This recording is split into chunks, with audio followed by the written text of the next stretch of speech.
Bien, écoutez, mesdames et messieurs, alors vous êtes ici à l'Académie nationale de chirurgie. On vous souhaite bien sûr la bienvenue pour ce séminaire. Alors, ne vous inquiétez absolument pas. D'abord, nous vous remercions pour les orateurs d'être là. Et avant que de laisser la parole à Philippe Brel, qui est l'organisateur de cette session, qui s'intitule Séminaire d'installation en pratique libérale, la métamorphose du médecin salarié en chef d'entreprise. Alors, toutes les interventions sont bien sûr enregistrées et ça fait partie des missions de l'Académie nationale de chirurgie que de les mettre à disposition sur le net pour que toutes les retransmissions puissent profiter aux futurs jeunes installés. D'ailleurs, vous en avez deux là, des futurs jeunes installés à la table. Alors, on vous remercie et au nom du président Richard Vidal, nous vous souhaitons la bienvenue, nous vous remercions de vous être déplacés.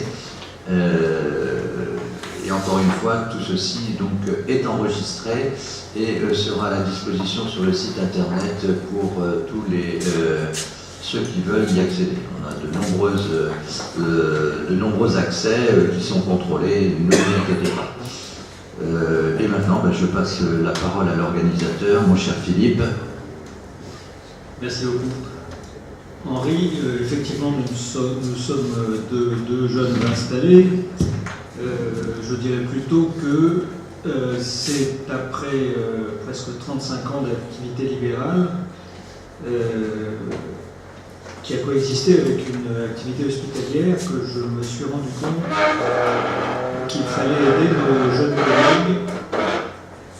aider nos jeunes collègues à entrer dans cette nouvelle vie. Alors nous les installés et mon associé, ami et que j'admire beaucoup, Hubert Joannet, dit toujours « nous, on est dans la vraie vie ». Alors pourquoi est-on dans la vraie vie quand on s'installe? Parce qu'on change de monde, on passe d'un monde totalement hiérarchisé où nous savons que le métier s'apprend essentiellement par compagnonnage. Compagnonnage, ça veut dire qu'on a toujours envie d'atteindre le stade de celui qui nous enseigne, mais on se rend bien compte que les carrières sont pyramidales et une carrière pyramidale, ça suppose qu'une partie des enseignés partent de leurs propres ailes exercer leur métier. Cette notion, elle n'est pas très présente chez les jeunes parce qu'ils ont l'impression que le nirvana de la vie, c'est d'être salarié, c'est d'avoir un employeur et c'est de ne pas se prendre en charge. Or, la vie de tous les jours nous apprend que lorsqu'on s'installe, entre guillemets, eh bien, on n'a plus d'employeur, il faut se créer ces conditions d'installation. Et le but de ce séminaire, c'est d'une part d'attirer l'attention sur ces nouvelles conditions et surtout de donner les outils, alors que j'ai appelé options avancées, qui vont permettre de se faufiler dans les arcanes de ce que la pression administrative nous impose. Les agences de l'État sont au moins 12, peut-être 13 bientôt.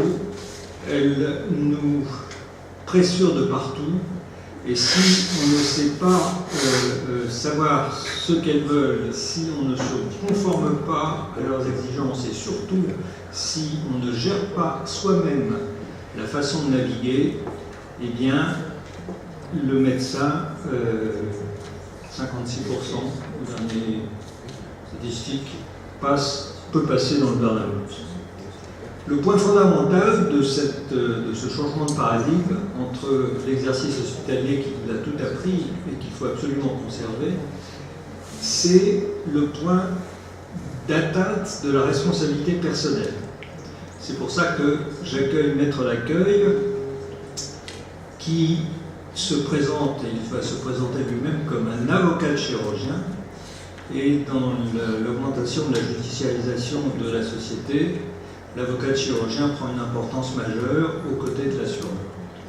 Et Georges Accueil va nous parler de la transformation de responsabilité entre le salarié qui est sous le régime de la responsabilité de son employeur, c'est-à-dire la responsabilité administrative.